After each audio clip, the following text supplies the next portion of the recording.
Um, Thank you, Barbara. I have had a very hard time sleeping and I'm already exhausted. I have been thinking a lot about that. I'm not sure if I can find the light within while still here in the US. And I worry about Greenland. I worry that Europeans will be seen as enemies at some point, be deported or imprisoned. So I wonder if I should move back and if I would feel safer there and be able to connect more to the light since I haven't been able to do it at all for the past few weeks. But I hadn't planned to do that, and it would be difficult because I haven't lived there for 30 years, and I don't really know how it would work practically at all. But I'm also wondering if I have a pattern of sticking it out too long. I have many memories of past lives, especially one recent one from the Second World War, when I ended up staying when there was an opportunity to leave, and I ended up getting imprisoned and killed. So at this point, nothing has even happened yet, and I already feel I'm at the breaking point, and I don't know how much longer I can last. I am Aaron. Of course, I cannot tell you what to do. I would ask you to trust that the catalyst coming to you is a teacher. And instead of saying, what will I do? How will I be saved? How do I fix it? To relax and say, thank you, teacher. What have you come to teach me? Watch the extreme agitation building up in yourself, the fear, and acknowledge the fear. The deep desire for yourself to be safe, for all beings to be safe. The anger about the world situation. Again, with that softer thank you, teacher, being willing to hold it, all of the catalyst and bring it into your heart. The pain, the grief, the powerlessness, feelings of powerlessness, because indeed you were never powerless, but you have feelings of powerlessness. The anger and the contraction that comes with the anger. The loneliness. The desire to fix it all. The anger of the politicians. Wherever it may go. And to keep asking yourself, who am I? Of course, the answer, you are light, you are love. And you are a human experiencing a strong emotional and physical catalyst. My sense is that before acting impetuously to get out, or do this, or fix that, if you will spend some time doing deep meditation and compassion meditation, and I think for you, just drawing, painting and drawing will be a way to help settle you. Singing, movement. It doesn't have to be a good dance, quote good, just movement. Coming back into yourself and asking yourself repeatedly, who am I?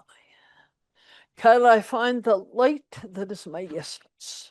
This one that knows and trusts itself in its responses. There's no one size fits all answer.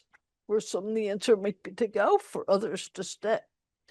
But if you stay or go, you want that response to be grounded in love and intention for the highest good of yourself and all beings, not grounded in fear and contraction. Think about your lives, my friends. How often something truly painful comes up. Physically painful, emotionally painful. maybe practically painful, like something in the financial realm, roof is leaking. How often these things come up, and how you have grown in the past years into the ability to say, thank you, teacher. And how sometimes the old habits still are there. Get out of here. I don't want you. Or, poor me, I'm helpless. I can't fix this. Well, those habits are there. They're old karma. They're there. But you have free will, and at every opportunity with this kind of catalyst, be it personal, political, environmental, universal, to stop and say, thank you, teacher. And then be quiet a bit and ask yourself, what am I being offered the opportunity to learn? And also just asking you to trust my words. You are awakened. You are born awake. Your expression of God, Goddess, Source. You are light. And yet in the worry of how do I fix it, you lose track of that light. A nice practice for some people, if you're able to awaken that early, is to wake up in time to see that first light of sunlight, sunrise coming out of the darkness. Just to meditate with pure awareness. Ah, welcome to the sun. Welcome to the light, and feel it in yourself. Feel the joy of that first light. And sometimes it only lasts a few minutes and then the clouds come. But feel the joy of that light. Thank you. Thank you. Feel what it feels like to be spacious. And so one of you here on the screen holding your beloved cat in your arms. And the cat is obviously nestling in and giving love. Thank you, love. Sun on your face. The crackling fire in the fireplace while the snow is blowing outside. Thank you, fire. The phone call or email from a friend just saying, thinking of you. How are you? Thank you, loving energy, loving wishes. Begin to feel how it feels to open to that, to feel that spaciousness, because so many of you are closing and armoring yourself because there's so much sense of vulnerability. And it's natural. You're human. When you feel vulnerable, you armor yourself.